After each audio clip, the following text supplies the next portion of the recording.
Le chiffre du jour, 92% des consommateurs déclarent avoir confiance dans les fruits et légumes frais. C'est le résultat d'une enquête CSA pour Interfel, l'interprofession des fruits et légumes frais réalisée à l'occasion, bien sûr, du Salon de l'Agriculture. Bonjour Daniel Sauvêtre. Bonjour. Vous êtes président d'Interfel. Quand on dit avoir confiance dans les fruits et légumes frais, ça veut dire quoi exactement ? Pour nous, d'abord c'est un chiffre assez stable. On est à peu près du même niveau que l'an passé. Ça nous rassure puisque, en fait, on essaie de savoir ce qui donne confiance au consommateur. Et ce qui lui donne confiance, c'est le fait qu'il soit rassuré sur l'origine, parce qu'il y a une obligation d'affichage de l'origine. Il a besoin, la confiance lui est donnée aussi par la qualité visuelle des fruits et légumes qu'il achète. Il achète avec les yeux. Et puis également, ce qui lui donne confiance, c'est la personne à qui il achète les fruits. Donc l'importance d'avoir un primeur, d'avoir quelqu'un derrière le banc qui le conseille et qui le rassure. Avoir confiance, ça ne veut pas dire pour autant en consommer tous les jours. Votre enquête révèle que 56% des Français consomment des fruits et légumes frais tous les jours.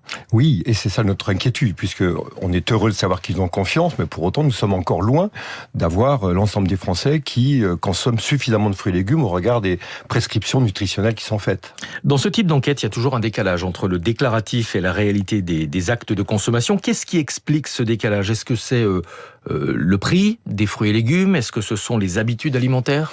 Ce sont surtout aujourd'hui les habitudes alimentaires. Les consommateurs déclarent aimer les fruits et légumes, mais il faut forcer de constater qu'ils s'orientent souvent vers une nourriture plus facile à consommer, prête à l'emploi. Et donc il y a toute une pédagogie, toute une culture à acquérir, un effort pour soi-même pour acheter des fruits et légumes frais, se les préparer, se les consommer. Est-ce qu'on manque pas un peu de pédagogie aussi ? Expliquer que les fruits et légumes de saison, c'est aussi une façon de ne pas les payer trop cher.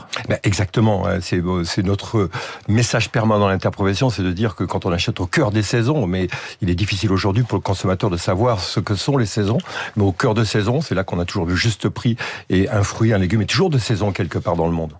David Abiker qui va prendre la relève dans un instant, vous écoute attentivement. David, c'est quoi en ce moment les légumes de saison ? Les navets, les poireaux, qu'est-ce qu'il y a d'autre ? David est un fin cuisinier. Les pommes de terre, tout ce qui fait un bon pot-au-feu. Les choux-fleurs, les salades. Le pourcentage des dépenses d'alimentation dans le budget des ménages a progressivement reculé depuis plusieurs décennies. C'était 29% en 1960, c'est un peu moins de 16% désormais. Est-ce qu'à votre avis, on peut vraiment manger sainement avec des dépenses d'alimentation qui reculent de plus en plus ? On l'espère, en tous les cas, c'est l'arbitrage du consommateur. En effet, souvent, il a des dépenses contraintes et on l'a vu avec le retour de l'inflation 2021-2022. C'est nous qui avons le plus souffert, puisque et donc ça s'est amélioré puisque maintenant l'inflation des fruits et légumes est redevenue au niveau général. Mais en effet, l'arbitrage est souvent en notre défaveur. Depuis la crise du pouvoir d'achat, les consommateurs ont appris à faire des arbitrages et pas forcément sur des choses essentielles.